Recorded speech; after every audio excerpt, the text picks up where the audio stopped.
This is my response to bad influence. I'm not bothered by the fact that you use expletives in your videos. What I am bothered with is that you appear to be encouraging it now. That does bother me. The reason I say that is that in my second response to your expletive video, I listed some websites that said that if you are employed in certain fields, and there are a lot of fields apparently, and you start using expletives on a regular basis, you can and will be fired. That's a fact, people. And I listed website after website that says that can happen to you. And let me tell you something. I know from both retail and data processing experience, you don't want to be using expletives. Okay? So, and then you go on and say, well, we're a highly intelligent people. Well, so was Muammar Gaddafi. So was Charles Schwab. Look what happened to Charles Schwab. He died broke. But he was an intelligent person. Look what Adolf Hitler did to Germany. He was a brilliant man. So to boast of intelligence, well, I wouldn't go that far. You can be an intelligent person and screw up your entire life. Just take a look at Dennis Rodman right now. There's a reasonably intelligent man. Look at the trip he made. I don't give him credit for that. And I could go on and on and on. I can cite thousands of examples for you. Go ahead, cite a few of your own. I'll counter it. Anyway. And then you say, well, if somebody emulates me and gets themselves fired for emulating me, then it's not my responsibility. Well, I'll give you a half point on that. That would be just like saying, well, okay, Michael Jordan wears these kind of shoes. Now, if I wear the same kind of shoes, I'm going to automatically be just as good of a basketball star as Michael Jordan. No, you won't. If you don't practice like Michael Jordan, if you don't learn the techniques of Michael Jordan, you're not going to be like Michael Jordan. And you're certainly not going to be like Michael Jordan because you're not as tall as Michael Jordan. Or you don't have the same muscular system as Michael Jordan. You may not even be the same gender as Michael Jordan. So how can you ever be like Michael Jordan? Even the environment you were raised in might be different than what Michael Jordan was raised in. You are you. And those shoes are not going to make any difference. You're still going to be you. You might be a bit more popular because you have those shoes. You might be a bigger target for thieves because you have those shoes. But you're not going to be Michael Jordan because you wear those shoes. So I'll give you that one. But we have George Burns. He smoked all the way till he was 100 years old. But if other people smoke the same way George Burns did, they might die a lot sooner because they're not George Burns. But they're following his influence.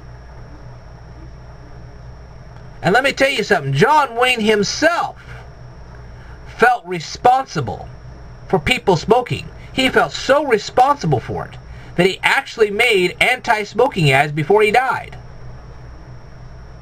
So you may not be directly responsible, but you're indirectly responsible. And wouldn't you feel bad if somebody lost their jobs because they were emulating you?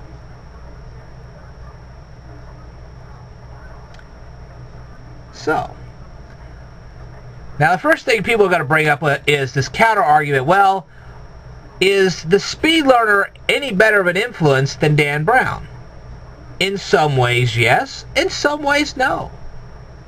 Because I'm going to be accused of being argumentative.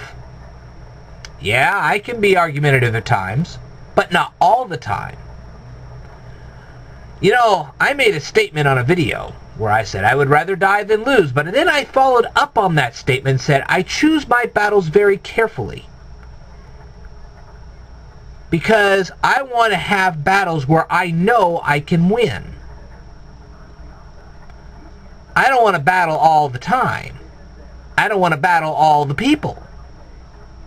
I only want to battle certain things that I think are very, very important. Otherwise, I don't want to battle them at all.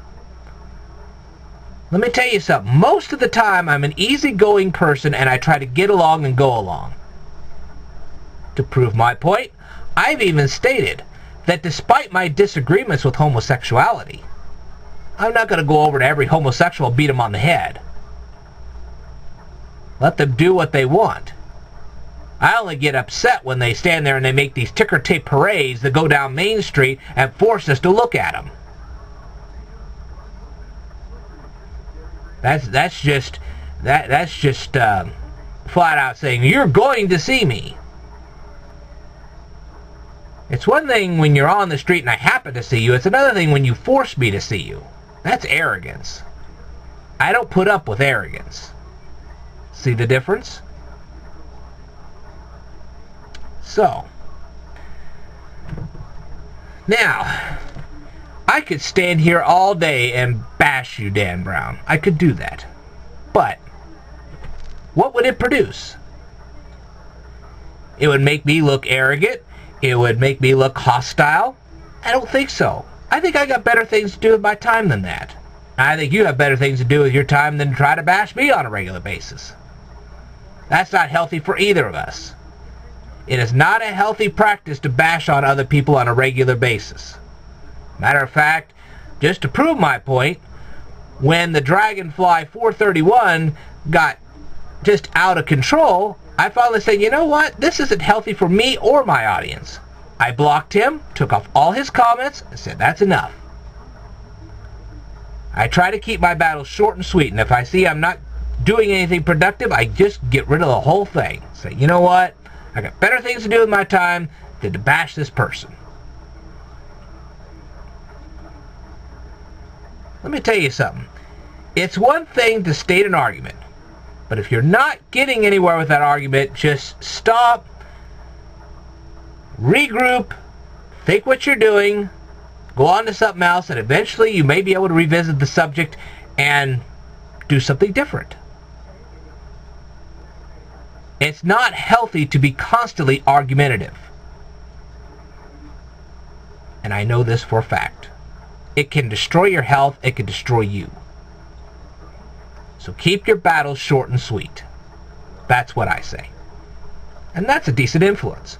So the only thing I can do at this point, because Dan and I are not going to agree on this, I'm pretty sure, is to simply say, okay, if you don't mind expletives, go to Dan's channel.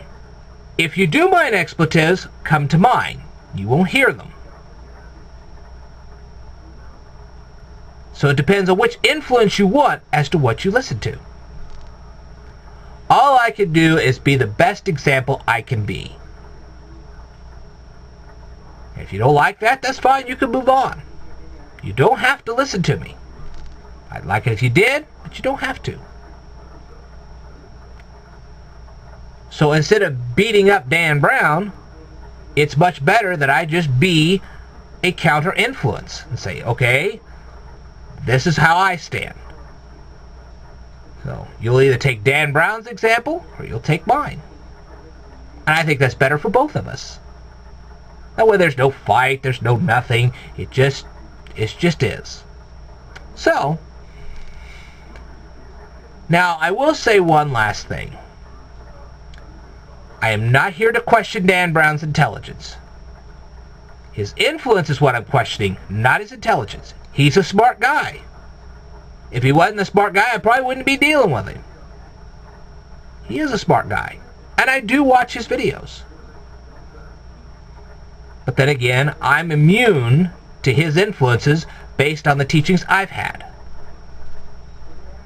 You can become immune to it. And if you watch my channel long enough, that's exactly what you'll do. So, I think I've said too much as it is. Sometimes I really ramble on and I really shouldn't. Character flaw. If you want a serious character flaw, there it is. Don't do too much babbling, because it can fry you in the end. But see, that's what my channel's all about. Teaching you lessons like that. Sometimes even my bad actions can teach you a lesson. There's things that are good in me and some things that are bad. I'll admit that. I've even gone on the air and said I've made mistakes. That's a good character development. Anyway, I could spend all day talking like this, and I'm not going to because I don't want to waste everybody's time. But this is Ted, the Speed Learner, signing off. If you have any further comments, questions, leave them down here below. I will tell you more in a future video, so stay tuned.